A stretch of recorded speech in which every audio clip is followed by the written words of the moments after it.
Shalom, sahabat yang terkasih di dalam Tuhan Yesus Kristus. Salam sehat, salam damai sejahtera bagi kita sekalian.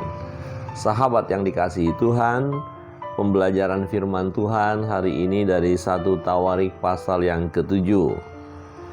Di ayat 21, 22, dan 23 berbunyi demikian. Dan anak orang ini ialah Zabad, dan anak orang ini ialah Sutelah, kemudian Ezer dan Elad. Mereka dibunuh oleh orang-orang Gad yang lahir di negeri itu, sebab mereka pergi merampas ternak orang-orang itu. Efraim, ayah mereka, berkabung berhari-hari lamanya, sehingga saudara-saudaranya datang untuk menghiburkan dia.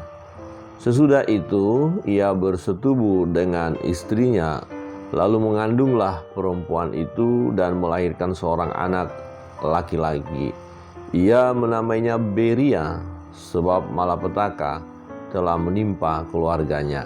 Sahabat yang dikasihi Tuhan, ketika Efraim mengetahui bahwa anak-anaknya dibunuh, maka dia berduka. Dia berduka. Bahkan dikatakan dia berkabung berhari-hari lamanya. Nah, saudara-saudaranya datang untuk menghiburkan dia. Sahabat yang dikasihi Tuhan, ketika seseorang berduka, dia membutuhkan penghiburan.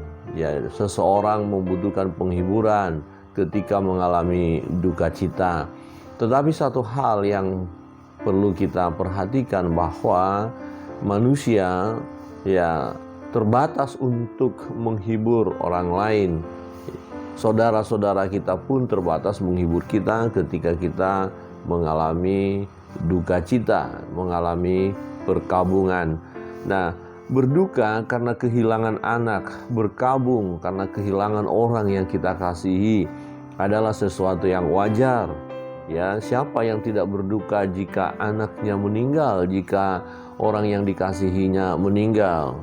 Jadi kalau ada suatu pengajaran yang berkata, jangan bersedih, jangan berduka, jangan berkabung jika kamu mengalami kehilangan orang yang kau kasihi, tidak boleh menangis. Wah, ini ajaran yang keliru menurut saya.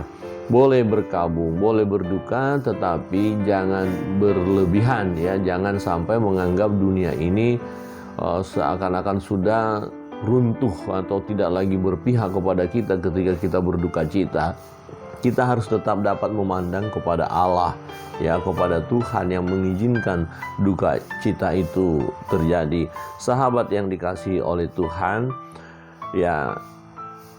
Efraim berduka, saudara-saudaranya menghibur, namun terbatas. Tetapi Tuhan tak terbatas untuk menghibur. Tuhan menghibur dia dengan mengaruniakan anak kepadanya. Tuhan mengaruniakan anak kepadanya. Ini merupakan satu penghiburan daripada Tuhan.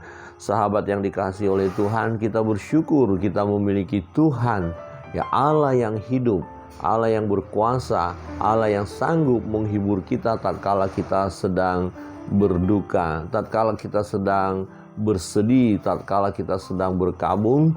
Tuhan Yesus sanggup menghibur kita. Nah, untuk itu sahabat yang dikasihi oleh Tuhan, ketika kita mengalami duka, mengalami beban pergumulan, mengalami hal-hal yang pahit dalam hidup ini, percayalah Tuhan sanggup memulihkan kita. Tuhan sanggup memulihkan keadaan yang buruk itu. Tuhan sanggup menghibur kita. Tuhan sanggup memberikan sukacita kepada kita. Itu sebabnya ketika beban, pergumulan, masalah, kesulitan-kesulitan itu datang, jangan membuat kita semakin tertindas atau tertekan oleh situasi itu. Jangan khawatir.